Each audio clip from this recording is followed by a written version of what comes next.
Olá pessoal do curso de administração. Iremos começar por mim, Alisson, seguido por Anderson, Matheus e por Andrei, a falar sobre grandes nomes de importância para o mundo.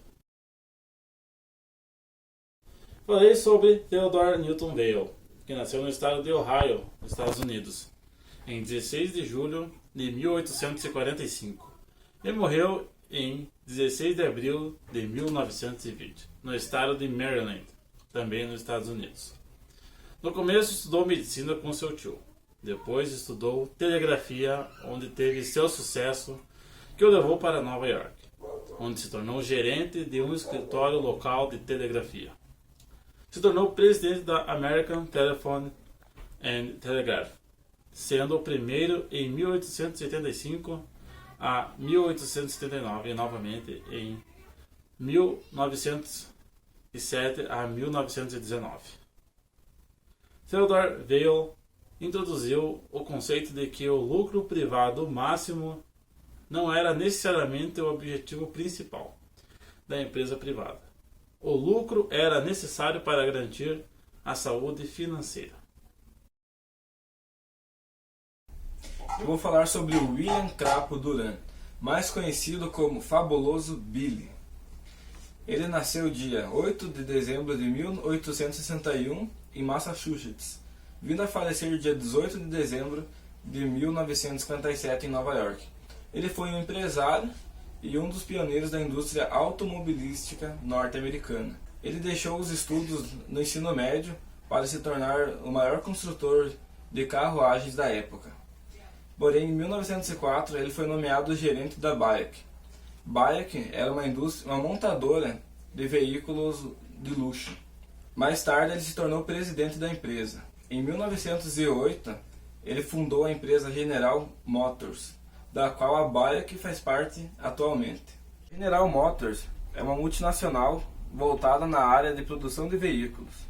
Mas a ideia de reunir grandes fabricantes de automóveis numa única empresa parecia atraente e trouxe muitos acionistas.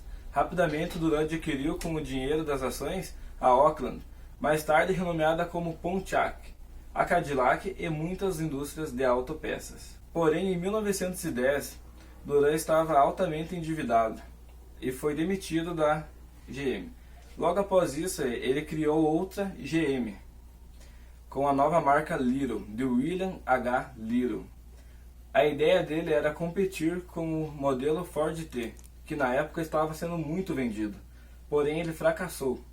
Logo abandonou William H. Little. Após isso, ele se uniu com Louis Chevrolet, se tornando cofundador da Chevrolet. Porém, em 1915, eles se desentenderam e Louis Chevrolet vendeu sua parte das ações para Duran. Duran, por sua vez, foi tão bem sucedido com a Chevrolet que pôde comprar a General Motors em 1916 e retornar ao controle da GM. Em 1920, porém, ele perdeu a presidência da GM e foi demitido novamente. Enquanto estava na Chevrolet, Duran adquiriu uma verdadeira coleção de fabricantes de autopeças e reuniu-os em uma nova empresa chamada United Motors. A United acabou unindo-se à GM após o retorno de Duran. A GM, uma década depois, se tornou a maior empresa automobilística do mundo. John Pierpont Morgan, ou JP Morgan, nasceu no dia 17 de abril de 1837 na cidade de Hartford, que é a capital do estado norte-americano de Connecticut. Sua educação foi bem variada.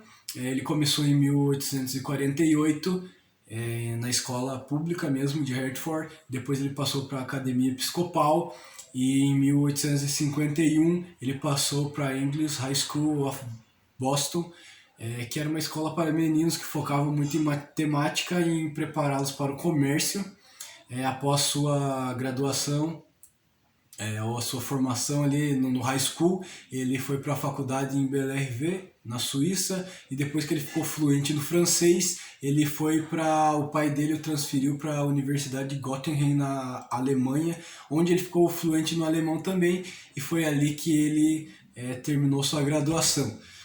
Após a graduação, ele trabalhou um pouco de tempo ainda com seu pai, E o seu pai, na questão do estudo, ele era muito exigente porque desde o seu avô eles eram uma família de banqueiros, então ele precisava de um filho competente, né, para continuar o seu legado.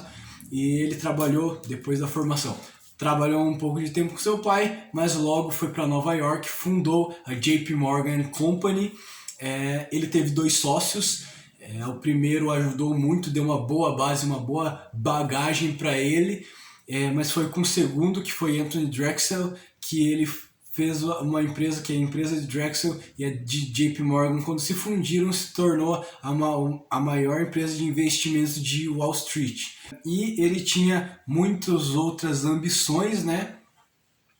Por exemplo, quando ele começou a financiar Thomas Edison, tanto que uma das casas mais importantes de JP Morgan foi a primeira casa dos Estados Unidos a ter energia elétrica. Edison precisava de um lugar para fazer os testes das lâmpadas, da energia elétrica, e ele ofereceu a sua casa e foi um sucesso. E agradecemos a Thomas Edison até hoje, senão essa aula não estaria acontecendo, esse vídeo não estaria sendo gravado, nem essa lâmpada aqui em cima estaria acesa provavelmente, ou seria muita coisa diferente. Mas quem realmente financiava Thomas Edison depois de um tempo era JP Morgan. Depois ele pegou a empresa de Thomas e juntou com a Thomson Houston Electrical Corporation e fundou a General Electric. Outro investimento muito importante dele foi a US Steel Company, onde ele comprou uma das maiores empresas, a maior empresa de aço dos Estados Unidos, do magnata do aço, Andrew Carnegie, que foi a maior transação da história até aquele momento da história dos Estados Unidos, tanto que Carnegie foi o homem mais rico do mundo após vender a sua empresa para JP Morgan, né? E em 1890 seu pai morreu e 3 anos depois Anthony Drexel, seu sócio, morreu também. E ali ele se tornou o maior banqueiro da Europa e dos Estados Unidos, assim concretizando sua hegemonia no mundo das finanças. E o cara tinha muitas empresas, ele foi presidente de mais de 14 empresas, 15, mais de 15 eu acho, tirando todas as centenas de empresas que o grupo que ele criou, que é a sua empresa JP Morgan Company, comprou, né? Muitos monopólios, como por exemplo o do aço, que ele comprou de Carnegie, e o cara era realmente incrível. Em 1912 ele controlava 2/3 das fontes de financiamento dos Estados Unidos, 2/3. Já em 1913, em 31 de março de 1913, JP Morgan veio a falecer, deixando sem dúvida nenhuma o maior império financeiro nunca visto. E é claro que com tanto prestígio e com tanta riqueza, né, um dos homens mais ricos da época e de todos os tempos, ele era um grande filantropo, ajudava e financiava igrejas, universidades, escolas e sempre estava a par ali da questão humanitária. E vale muito a pena, esse vídeo é menorzinho, né, porque para não se estender muito por causa da nossa aula, mas se você ficou interessado, vale muito, muito a pena mesmo ler sobre esse cara, que o cara era incrível, ou assistir Gigantes da Indústria, que é sensacional também, é um documentário, série da The History, que fala sobre ele, fala sobre Edison, fala sobre Tesla, fala sobre Rockefeller, que os nossos amigos vão apresentar também, sobre Andrew Carnegie, e é muito bom, fica a dica aí. Lawrence Edward Page, mais conhecido como Larry Page, nasceu em Lansing, nos Estados Unidos, em 26 de março de 1973. Ele frequentou a East Lansing High School e, como seu pai, se formou em Michigan em Engenharia da Computação. No seu doutorado na Universidade de Stanford, ele conheceu Sergey Brin e juntos desenvolveram e fundaram a Google em 1998. Larry Page faz parte do Comitê de Consulta Nacional da Universidade de Michigan, na Universidade de Engenharia de Michigan. Ele foi eleito o inovador do ano pela revista Research and Development Magazine. Ele também foi eleito um membro da Academia Nacional de Engenharia dos Estados Unidos. Em 2005, segundo a revista Forbes, Larry alcançava a quarta posição do homem mais rico do mundo, com aproximadamente 10,2 bilhões de reais. Em 2012, a revista Forbes publicou que ele já alcançava a terceira posição nesse ranking, com aproximadamente 55,7 bilhões de dólares. Já em 2014, ele desceu um pouco no ranking e foi para a 17ª colocação, com aproximadamente 32,3 bilhões de dólares.